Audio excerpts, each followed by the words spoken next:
Olá galera, me chamo Kusha Delshad, sou treinador de futebol, sou iraniano que mudei aqui no Brasil no ano 2014. Estou feliz que estou aqui com vocês no canal YouTube Além do Português.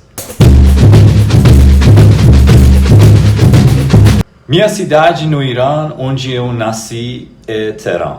É uma cidade enorme com uma população de cerca de 10 milhões de pessoas e quase 17 milhões na região metropolitana. Na verdade, é a maior cidade do país, com muitos prédios e até se parece com São Paulo. Além disso, assim como São Paulo, é o centro econômico do país. As memórias que eu tenho da minha infância no meu país são, primeiramente, eu nasci durante a guerra entre o Irã e o Iraque, que durou 8 anos. Lembro-me bem de aviões no céu lançando bombas sobre casas de vizinhos, escolas. Outra coisa que se destaca muito na minha infância é jogar futebol na rua, minha paixão pelo futebol e até o fato de o meu pai ter me colocado em uma escola de futebol. Essas duas coisas são as mais marcantes na minha memória. Os valores que eu levo para a minha vida, aprendidos com a minha família, são principalmente o respeito por todos. Na verdade, a linha vermelha da minha vida é essa palavra, respeito. Outra coisa é não desistir e seguir os sonhos. Essas duas coisas eu levo comigo para a minha vida. A fase que eu entendi que era hora de emigrar foi quando percebi que no meu próprio país eu me sentia como um gringo. Essa é uma fase muito difícil para qualquer pessoa. De um lado, havia um regime autoritário, slogans nas paredes, sons nas ruas, a televisão, tudo parceira está contra você, como se você fosse um inimigo. Por outro lado, grande parte da população ainda não tinha uma posição totalmente contrária a essa situação. Então, você acaba se sentindo como um estrangeiro entre todos. Isso foi há quase 12 anos e, felizmente, hoje a maioria das pessoas pensa de forma diferente, mas, infelizmente, o regime ainda não mudou completamente. Na verdade, a escolha do Brasil como país para emigrar e morar aconteceu porque eu já conhecia uma menina, na verdade minha ex-iraniana também, ela morava aqui antes de mim, e quando começamos um relacionamento à distância, depois de um tempo ela me disse, vem para cá e se você gostar de viver aqui fique. Alguns meses depois eu me mudei e percebi, sim, aqui pode ser o meu lugar, então eu fiquei. Nosso relacionamento terminou depois de 9 anos, mas o meu relacionamento com o Brasil continua. Primeiramente, foi muito difícil me adaptar a um país novo, além da cultura diferente. O maior desafio é o idioma e a comunicação com outras pessoas. Às vezes, nos primeiros meses ou até anos, a dificuldade é tão grande que dá vontade de chorar, ou você até chora. Mas, passo a passo, evoluir nessa parte. Além disso, encontrar um emprego e ganhar dinheiro também foi outro grande desafio, porque para adaptação rapidamente, você precisa de entrar na sociedade. Meus primeiros choques culturais foram ver pessoas se beijando na rua, não só homem com mulher, mas também mulher com mulher e homem com homem. Nas praias, o nível de respeito entre as pessoas me chamou a atenção, assim como o uso de biquíni e o consumo de bebidas nas ruas e nas praias, algo que é proibido ou mais restrito em muitos países, até mesmo Estados Unidos ou na Austrália. Outro exemplo é durante o carnaval, quando há uma liberdade muito grande, na verdade, todo esse nível de liberdade, a forma como a população convive com isso, me impressionaram muito. Sobre aprender português, antes de chegar aqui, eu comecei a estudar com algumas ferramentas, mas quando cheguei, percebi que não sabia quase nada. Por isso, tentei aprender principalmente no ambiente de trabalho, Além disso, eu passava quase 24 horas ouvindo música, assistindo a filmes, novelas e TV, programas como Big Brother e reality shows que usam muito gíria. E acima de tudo, acompanhando a minha paixão, o futebol. Os narradores, na verdade, me ajudaram muito, posso dizer, valeu Galvão. Na verdade, o futebol é minha paixão desde a infância. Eu joguei desde criança até a categoria sub-23 no meu país e depois também trabalhei por alguns anos como treinador de base. Meu pai teve um papel muito importante nisso. Desde os meus 4 ou 5 anos, ele me levava ao estádio para assistir aos jogos, me colocou em uma escolinha de futebol e sempre me apoiou e me incentivou muito.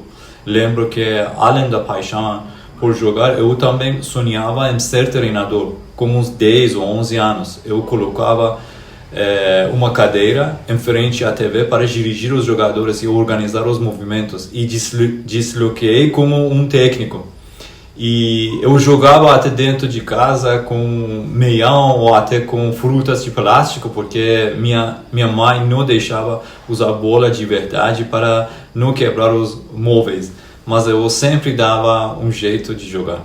A cultura do futebol iraniano é parecida com a do futebol brasileiro. Antigamente todo mundo jogava na rua, mas hoje em dia isso já não é tão comum. Há muitos torcedores e a maioria entende bastante de futebol. E assim como aqui, existe uma pressão muito grande sobre jogadores e treinadores. Durante a Copa do Mundo, antigamente, o povo iraniano era muito animado e celebrava bastante.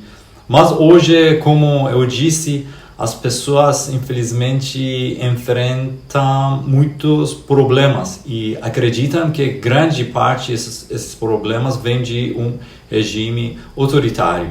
Por isso, muitos também veem a seleção iraniana como ligada ao regime e não como uma seleção do povo. Infelizmente, a maioria dos jogadores também prefere ficar ao lado do regime em vez do povo. Por causa disso, aquela energia e empolgação que existiam durante a Copa do Mundo no passado já não são as mesmas hoje e uma parte enorme da população é contra a seleção. O governo, sim, vai mostrar de enfeitar as ruas ou mostra no TV músicas ou celebrações, mas na verdade dentro do povo não é assim. Os maiores clássicos locais são entre Persépolis e Estela, antigamente chamado de Taj. São dois clubes de Teherã, a capital do país. Na verdade, precisamos voltar ao período antes da Revolução Islâmica. Esses dois clubes foram fundados naquela época e depois da Revolução, muita coisa na cultura deles mudou. Por exemplo, o regime mudou o nome Taj, que significava coroa do rei, para Estela, o que também impactou a identidade do clube. Hoje podemos dizer que o Persépolis, que é a equipe vermelha, tem mais ligação com a classe média, a média baixa da população, enquanto o Esteghlal, a equipe azul, tem um perfil diferente. Os dois clubes têm torcedores em todo o país, cerca de mais 25 milhões cada, então dá para imaginar que como é o jogo deles no dentro de estádio. Normalmente mais de 80 mil torcedores vão ao estádio e antigamente esse número chegava a 120 mil. Atualmente, considerando o número de torcedores, o Persépolis é um dos maiores clubes da Ásia, ou podemos falar o maior clube da Ásia. Na verdade, nos primeiros anos depois que eu cheguei, eu só pensava em ganhar dinheiro, porque não sabia o idioma e também não sabia onde e como poderia começar como treinador. Mas esse sempre foi o meu objetivo. Em 2016, 2 anos depois de chegar aqui, encontrei uma universidade de futebol em São Paulo para estudar mais e aprender o vocabulário do futebol em português. Ao mesmo tempo, um amigo me indicou para trabalhar em uma escolinha e foi ali que consegui pisar pela primeira vez em um campo no Brasil, algo que era um sonho para mim. Em 2018, consegui entrar na licença C da CBF, pois percebi que no Brasil é necessário ter licenças para ser treinador. Em 2019 fiz a licença B, o que abriu oportunidades de trabalho para mim. Primeiro como auxiliar no profissional e depois como técnico nas categorias de base. Em 2023 conquistei a licença A da CBF, que aqui abriu as portas a equipes profissionais para mim. Se não me engano, até hoje sou o único iraniano, ou talvez o único treinador do Oriente Médio com essa licença. Mas acredito que esse número vai aumentar porque vejo colegas do Oriente Médio também seguindo esse caminho. Até hoje já passei por mais de 9 clubes e projetos no Brasil, em vários estados como São Paulo, Rio de Janeiro, Paraná, Santa Catarina e até o Piauí, sempre trabalhando como treinador. Para encarar e aprender com os desafios nos clubes em que trabalhei, primeiramente procurei observar e aprender com quem tinha mais experiência, sem achar que eu sabia tudo. Também tentei aprender com todos, até mesmo com jogadores à beira do campo. Como eu disse, procurei começar do zero e subir degrau por degrau. Por exemplo, comecei em escolinhas com crianças pequenas, depois fui para as categorias de base e no profissional comecei como auxiliar antes de me tornar treinador principal.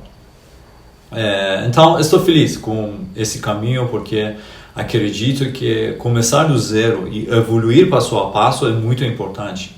Além disso, como estrangeiro, eu precisava observar ainda mais do que os brasileiros para me adaptar e entender a cultura do futebol no Brasil.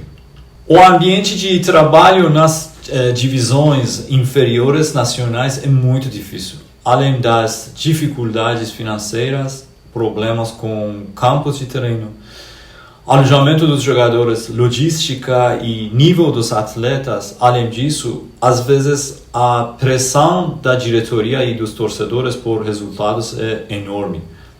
Mas, na minha opinião, trabalhar nesse ambiente é como uma grande aula, cheia de lições para um treinador. Aspectos culturais do futebol brasileiro que pode impedir a evolução do treinador é, na verdade, falta de paciência entre diretoria e torcedores, falta de vontade de alguns jogadores para viver como um atleta profissional e entender isso que saber de futebol é diferente com saber de trabalho de um treinador. Na verdade, saber de jogar é diferente com implementar de metodologia de treinamentos, modelo de jogo, desenhar de treinos, análise de desempenho, preparação física e várias coisas. O que me motiva diariamente para deixar um legado na vida de cada pessoa, acredito que essa é, antes de tudo, a nossa responsabilidade nesta vida. Eu penso que cada um de nós tem um papel em tornar o mundo um lugar melhor. E o futebol pode ajudar muito nisso, pode realmente mudar a vida das pessoas. Eu sempre fico feliz quando vejo que um dos meus alunos alcança um nível em que pode ter uma vida mais tranquila. Imagine que no futebol, como treinador, você pode impactar a vida de pelo menos 24 atletas por ano. Isso é algo muito bonito, muito. Apesar das dificuldades que, na minha opinião, existem na maioria dos países, inclusive no Brasil, eu sempre acredito que o Brasil tem um futuro próspero. Mas é preciso ter objetivos claros e contar com esforços conjuntos do povo e do governo. O Brasil é um país muito rico, todo mundo conhece o país por causa do futebol, do carnaval, do samba. das praias, do café. Além disso, há muitos aspectos culturais, econômicos, geográficos e esportivos que são extremamente importantes e que nem todos os países possuem. Mas, como eu disse, é necessário mais trabalho, tanto por parte do governo quanto da população. Eu sempre digo que no Brasil existe dinheiro e talvez leve tempo, mas com o trabalho certo é possível alcançar uma vida mais tranquila. Acredito que um dia os brasileiros vão chegar a um ponto que sem brigas entre direita e esquerda e sem considerar que quem é no poder vão trabalhar juntos pelo país e pelo seu desenvolvimento. Eu, como iraniano brasileiro, penso assim e acredito que todos devem focar em fazer o Brasil evoluir. Viva Brasil! E obrigado por ver esse vídeo e ouvir minhas opiniões e história. Valeu!